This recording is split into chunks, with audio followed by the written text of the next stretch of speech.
Pro Group Management, workers' comp that works for you.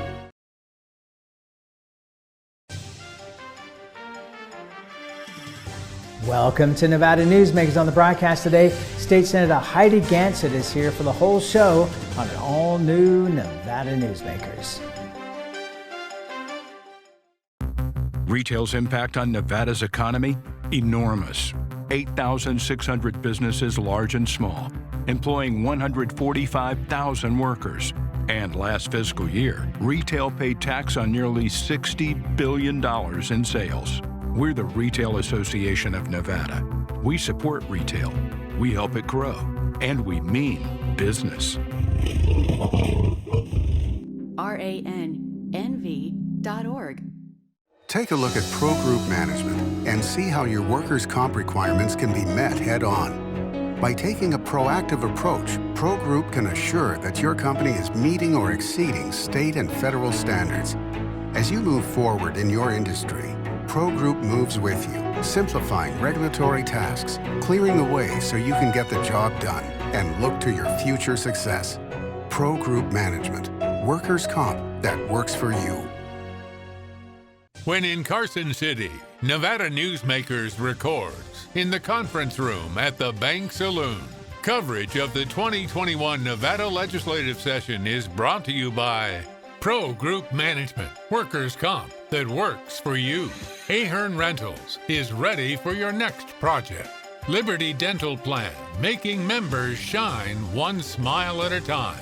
And Southwest Specialties, creative, distinctive, beautiful. This is Nevada Newsmakers with host Sam Shad, a no-holds-barred political forum. Now, from the Nevada Newsmakers broadcast headquarters, here is Sam Shad. And back on Nevada Newsmakers, we are pleased to welcome back to the program State Senator Heidi Gansert, Republican of District 15. Thank you so much for doing this. I know how busy you guys are here at the end of session. Absolutely. I'm happy to be here, so thank you for inviting me. Well, you're very welcome. First of all, your thoughts on the Supreme Court decision last week and leaves close to $100 million hole in the budget. Well, we were very excited about the decision because the bill that was passed last session was setting a precedent. So basically to have a simple majority to raise taxes, and so that's why the Senate Republicans stepped up. And there were a couple issues.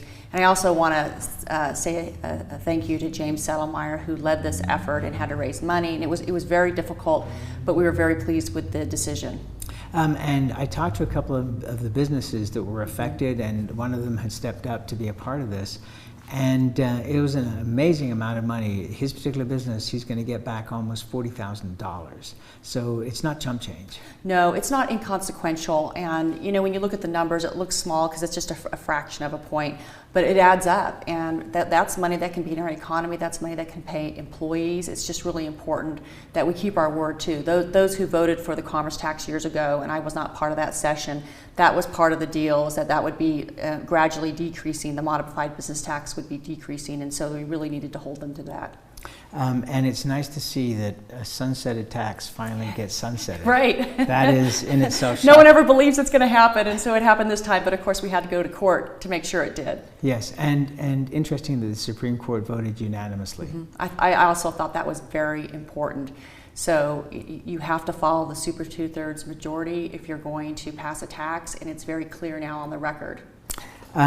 Let's change that and I know you haven't read the details of the bill, but just your initial cursory thoughts on the energy bill that Chris Brooks dropped. You know, I've not read the bill yet. It just dropped last week, and of course we only have 2 weeks left of session now, but I've had positive feedback on it, so I'm looking forward to going over that. You know, one of the things about the energy bill, and you know, it's increasing transmission capabilities for Nevada.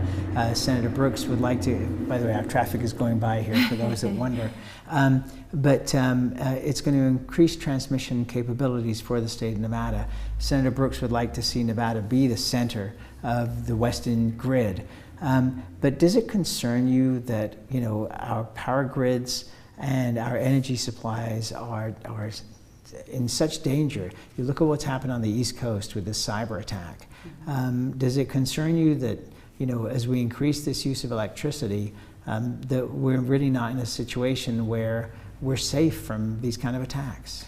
I think everyone is vulnerable to attacks. What I do appreciate is my understanding of it. We're going to have redundancies. So you have to remember when you increase transmission lines, and they're sort of doing a triangles from what I can tell, and connecting to other states, that actually helps us be more secure. And also, we can be such a major producer of renewable energy, and to be able to use it in state, potentially wield it out of state, and really do a better job regionally, both our state and then regionally, I think is important. Are you comfortable with the idea that Nevada will make money from this? That will help to defray some of the costs associated with it? Because that's my concern, is that the public in the end is going to, NV Energy, of course, is the one that's going to build the transmission lines, but then they go back to the PUC and the public ends up paying for it. That the costs of power are going to be, rising dramatically over the next decade or so. So I think the first thing we need to make sure is that we have secure energy sources, right? So we want to be able to flip our switch on and make sure it works. So I think the redundancy that they're going to create is positive. Now, the way that they typically spread those costs is probably over 50 years, like 50 years. So I'm very hopeful that they can keep their rates flat or even reduce them, because if we produce more renewable, that's going to be less expensive, over time. And so we've got efficiencies to the system, redundancies to the system. So we'll have to see, but I do know that it'll be highly scrutinized by the PUC. Yes, to say the least. Is the getting rid of natural gas in the next, within less than 10 years, gone from this session now? I'm not sure what the thoughts are on that right now. I do, again, recognize that when we flip the light switch, you want to make sure there's lights, right? We want to make sure the power works, and so that's frequently taken all sorts of different types of energy as far as base energy, whether it's gas or solar or wind, but and geothermal. We're really fortunate in northern Nevada to have geothermal, which is a base load. You don't have to worry about whether the wind's blowing or the sun's shining, it's there. Yes, to say the least. Yeah. Let's talk about the Finance Committee. What are the biggest things facing you at this point in time on that committee? So right now we've closed most of the budgets. We ended up holding K-12 because there were some problems with the formula itself, as in the program that was running.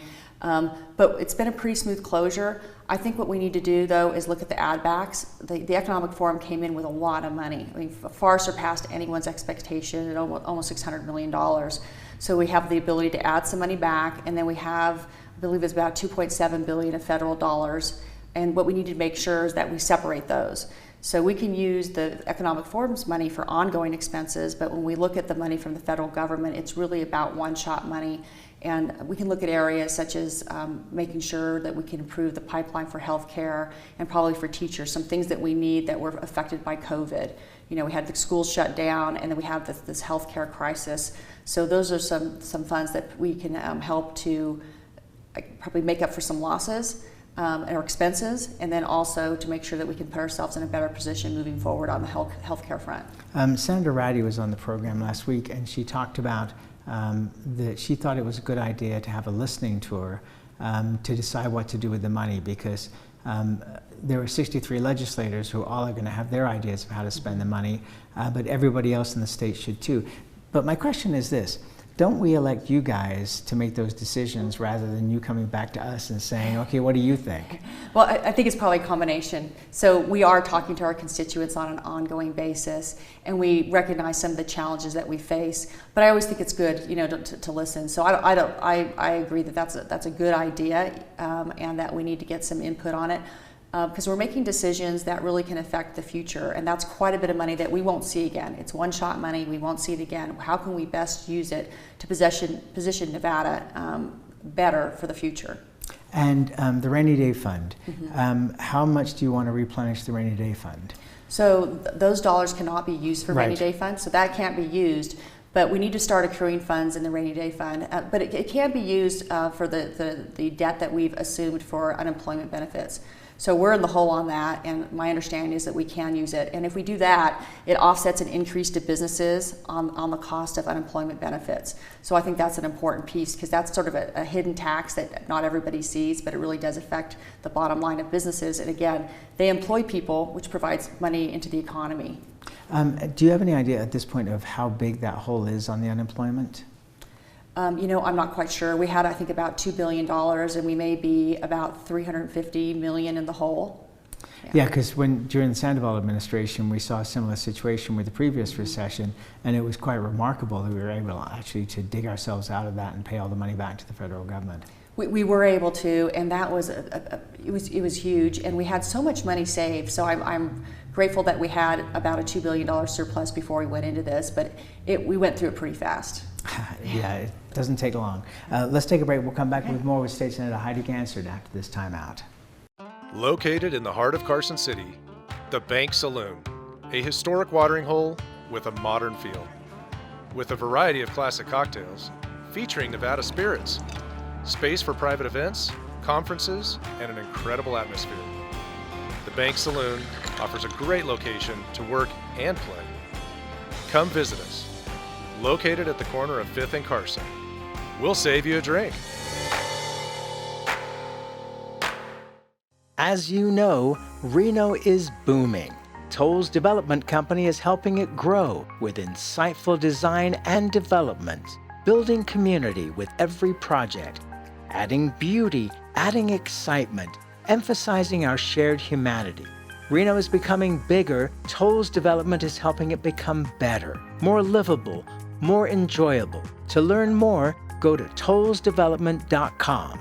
tollsdevelopment.com. Serving Our Kids Foundation's mission is to serve homeless, at-risk, and food insecure children in grades K through 8 throughout Southern Nevada. During the pandemic, Serving Our Kids has seen a 42% increase in the number of children served, providing more than 4,500 meals to kids in over 100 schools weekly. Serving Our Kids is powered by community support and volunteers. To learn how you can help, visit servingourkids.org. Southwest Specialties has been making the homes and businesses of Nevada beautiful for more than 20 years. Their experienced designers and craftsmen create the walkways, backyards, water features, and a variety of outdoor cooking areas that add curb appeal and value to your investment. Call today or visit them at their website and see how they can make your outdoor spaces special. Southwest Specialties, creative, distinctive, beautiful. This is Nevada Newsmakers. And back on Nevada Newsmakers, we continue our conversation with State Senator Heidi Gansert, a Republican of District 15, who sits on finance. Two of the big bills that, or negotiations that are going, I shouldn't say bills because they're not at this point, but mining, and then also in a way connected to that is gaming. Right. Can you share anything with us from the negotiations that are going on? Well, I know there's been discussions for a while, and I think with the Economic Forum coming back with so much money that's probably slowed the process down. But I know there's an interest by both parties to make some changes, so we'll have to wait and see. Do you think that there is going to be an increase in the gaming tax? Because, and I'll give you both sides of the argument, because I've always felt that even though Nevada's gaming tax is low by comparison with other jurisdictions, the reason that we get things like Resorts World, which is a multi-billion-dollar property, is because we have low gaming taxes, and therefore people want to continue to invest in Nevada.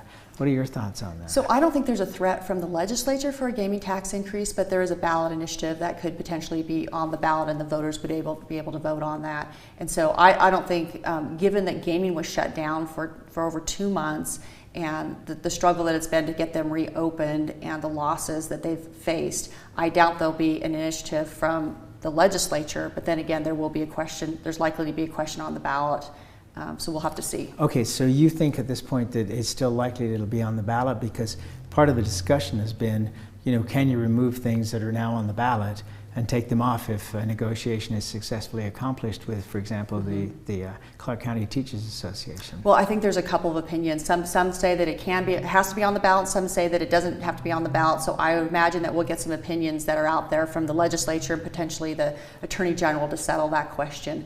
But that's where the threat is, I think, for gaming, is potentially a ballot question. Do you have any concerns about the credibility of the LCB after the Supreme Court decision, because they defended the decision of the Democrats? That was a really, it was difficult, because the staff at the legislature is supposed to be nonpartisan, and it just didn't feel that way. It felt partisan, and while we needed to challenge the question or the bill that was passed, It was also frustrating because the LCB defended the Democrats' position, which ended up being wrong, right? So we get the Supreme Court that finds it's wrong, but then the Republicans, to fight it, had to actually raise money to be able to do that. So at some point in time, we may need to divide up the staff and have Republican and Democrat staff, at least from a legal standpoint. Really? Is that news? Well, it is to me. I mean, because LCB has always been thought of as a nonpartisan group. They have been, but what we challenged in part during this process is whether the Democrats and that bill should be represented by the LCB, because we had to challenge it externally and raise money externally. So when you think about that, we were at a significant disadvantage to have to raise money to fight an opinion essentially that came out of the LCB. So, and in the end, the Supreme Court, as you mentioned, found unanimously on our side, right? And so there's inequity as far as the representation that we had during that process. So I'm not sure, I mean, it was inequitable. And so we really need to look at that. Okay, so sorry to dig into this a little bit deeper. So what you're saying then is that there's an ability to question the members of the LCB as to what their political affiliation is? No, I'm not saying that. I'm saying that bill and the way that bill came out, if you remember, it was a simple majority, and then they changed it to 2/3, and then they changed it to a simple majority, and then they changed it to 2/3. Actually, they didn't go back to 2/3. They changed it to a simple majority, and then it passed. And they had the support of staff who were arguing that that was valid. And when we took them to court, one of the first things we did is try to get coverage for the lawsuit on the Republican side, and maybe that's the answer. Maybe part of the answer is not just questioning staff, but that you get equal representation so that you don't have one party having to raise money to fight something that they think is unconstitutional. And again, maybe the story would be different if it wasn't found unconstitutional by the Supreme Court, but it was.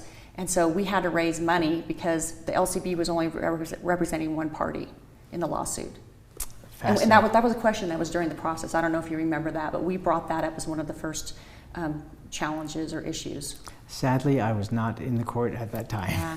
Let's take a break. We'll come back more with State Senator Heidi Gansert after this timeout. Tamarack Casino is giving away 2 Mercedes-Benz during the $125,000 Benz or cash giveaways. Plus, players get 5 times points on video reels every Friday. Win 2 Mercedes-Benz now through May at Tamarack Casino. I'm men's rights attorney Marilyn York, and because I represent men in all family law matters, women often call me gender traitor, woman hater, and even disgusting. So why represent men and target myself with these offensive monikers? It's simple. Children with fathers in their lives are 6 times less likely to drop out of school, 15 times less likely to go to prison, and 5 times less likely to commit suicide. So ladies, you can hate me, but please love your children more than you hate their fathers. The Do It Right guys at Nevada Heating have one mission. Your furnace breaks down today, we fix it today. Why freeze for days while your furnace is down when Nevada Heating can get the job done today and you can get warm again? For nearly 50 years, locally owned Nevada Heating has been getting the job done right. Call today at 323-5585 and we'll fix it today. That's 323-5585 or online at nevadaheating.com. Hi, I'm Renee Summer, our digital news anchor here at 7 at 7. Watch our streaming nonstop newscast immediately with your mobile phone. 7 at 7 is the new way for you to get every bit of local news you need in just 7 minutes. Breaking news, local neighborhood news, weather, and sports are just a click away. Reporters bring you all of what's happening in the Valley. From Roku, Amazon Fire, Apple TV, YouTube, and more. Get every bit of local news you need from the RJ and LVRJ.com. Tamarack Casino is giving away 2 Mercedes-Benz during the $125,000 Benz or cash giveaways. Plus, players get 5 times points on video reels every Friday. Win 2 Mercedes-Benz now through May at Tamarack Casino. This is Nevada Newsmakers. And back on Nevada Newsmakers, we continue our conversation with State Senator Heidi Gansert, Republican of District 15. Just to go back for a second to the potential for an increase in mining taxes, there are 3 different ones that are on the table. Where do you think this is going to end up? Well, The mining industry is very concerned about questions being on the ballot, and I think they're looking at options as far as if there's a tax that's agreeable to their industry. So I think we'll find out. We've only got 2 weeks left, and we'll see if those measures move forward or if there's a way for them to come to an agreement. I was talking to somebody the other day, and they said, one of the things that mining can do if they don't like the taxation situation is just leave the gold in the ground. They don't have to extract it. Do you think that's a real threat? Well, I think Nevada. And that's, by the way, not from mining. That is right. A conversation. I think what we need to recognize is that we have about 30,000 families in the rural areas of Nevada that are supported by mining, and they're strong, high-paying jobs. So at a certain point, it's not going to be cost effective for them to continue. So I think they have agreed that they could pay more money. So they've agreed that we potentially could pay more money. But you sort of have to figure out where that line is, because what we don't want to do is to close them down, because again, these 30,000 families in rural Nevada would be affected, and actually our entire economy, because they buy products from throughout the state, and they employ people in the rurals, but they also employ people who are in our urban cities too. Bipartisanship, how much have you seen of this session? It's been mixed. Nevada is a very small state, and we know each other well. And when we have these majorities on both sides, and the governor as a Democrat, it's difficult to have some leverage. But I think that we respect each other, and that we work really hard to try to be bipartisan in much of what we do. Now, there are some bills that, we've all seen them that are just kind of way out for people, and we don't agree on them. So we're always going to disagree on some policy, but I can tell you we try to work together on the budget. We try to work together on a variety of issues, whether it be healthcare. Healthcare is, I guess, a big one, in education. I mean, Republicans strongly support education, K through 12 and higher ed, and we're doing our best to make sure that those get funded. And an example would be higher ed. They originally didn't fund a restoration of positions for higher ed, so they were treating them differently than every other agency in the state or organization kind of within the state's purview. And we really put a lot of pressure on them to put some money back into higher ed, because of course that's our future.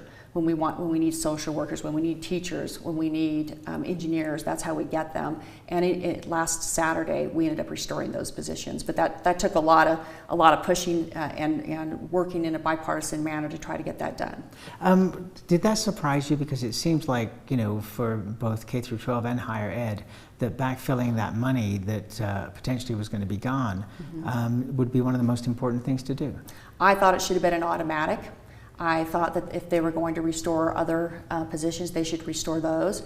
And we ended up using American rescue funds. So, they chose not to use general funds. So you have to remember we still have quite a bit of general fund that's sitting out there. But when you look at education, it's a continuum from K-12 through higher ed, and you really have to work on all of that to raise the bar for Nevada to make sure we have a more resilient and diversified economy.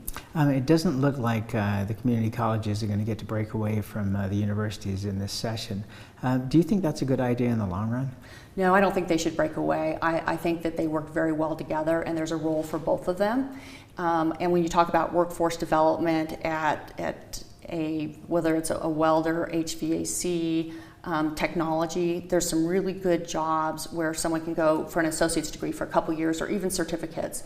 And then higher ed, of course, helps us really diversify our economy, whether it's in engineering or healthcare. We can't get enough healthcare workers, so we really need to support both, and they need to work together. So you can start even at the community college and then transfer into Nevada, Reno, or UNLV. You've worked on all sides of the legislature, from the Assembly to the Senate to being Chief of Staff to Governor Sandoval.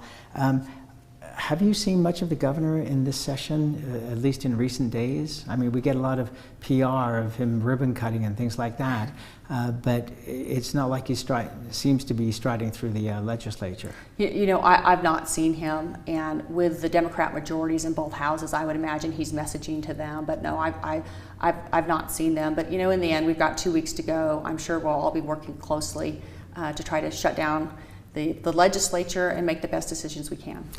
Has the governor's staff been in touch with you to at least get your support on issues? Not directly. I typically work with other legislators, and you'll find if you're in the building, the senators work with senators, the assembly works with the assembly, and then in the end, we all kind of have to work together. But we did have one bill in legislative operations the other day for the innovation zone study. We had that bill, and we had a member of the governor's staff over to present that bill. But that's we have a lot of committees, so they may be presenting in other committees, just not one where I've been. I spoke to a member of the congressional delegation after that study committee was announced, and they said to me, that's where bills go to die. Well, we have about 3 studies that come out of the Senate and 3 studies that come out of the Assembly, so we'll see what happens with that very soon. All right, so let's address a rumor here that you're termed out at the end of this session. Is Lieutenant Governor in your future? So I'm not termed out. Oh, you're not? I'm actually in the 2nd term. So you have in the Senate. So I've got lots of room. So I'll decide what to do after session's over. So I'm really focused on the Senate right now. But I'm actually just serving my 2nd term. I just started it. Okay, so at this point, then you are looking to re-election? If we would... Well, re-election would not be to 24. So I'm going to be midterm in 22. Okay. So I've got my time here in the Senate, and then I'll look at what else there may be after session. Okay, so if there's an opening, then that could be a possibility. You never know. I think there's going to be a lot of people moving around after the end of session. Hello, term limits. Right. All right. That's where we got to leave it. Thank you so much Thank again you. for taking the time to do this morning. As I say, I know how busy you are. We appreciate it. Yeah, always a pleasure. Thank you. Thank you, and we'll be right back. Brian Culpa Photography was born in the rolling hills of Massachusetts, and now he can help you experience the stunning beauty of Nevada in a whole new way through the power of flight. Flying has always been a passion for Brian, and at Brian Culpa Photography, he can make your imagination soar. Brian has the creative mind and tools to tell your unique story. Experience the bird's eye view at brianculpaphotography.com.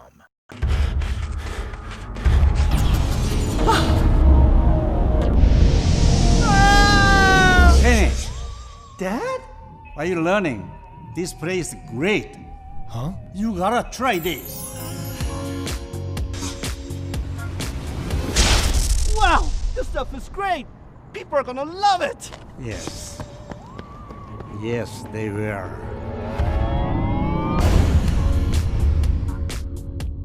As you know, Reno is booming.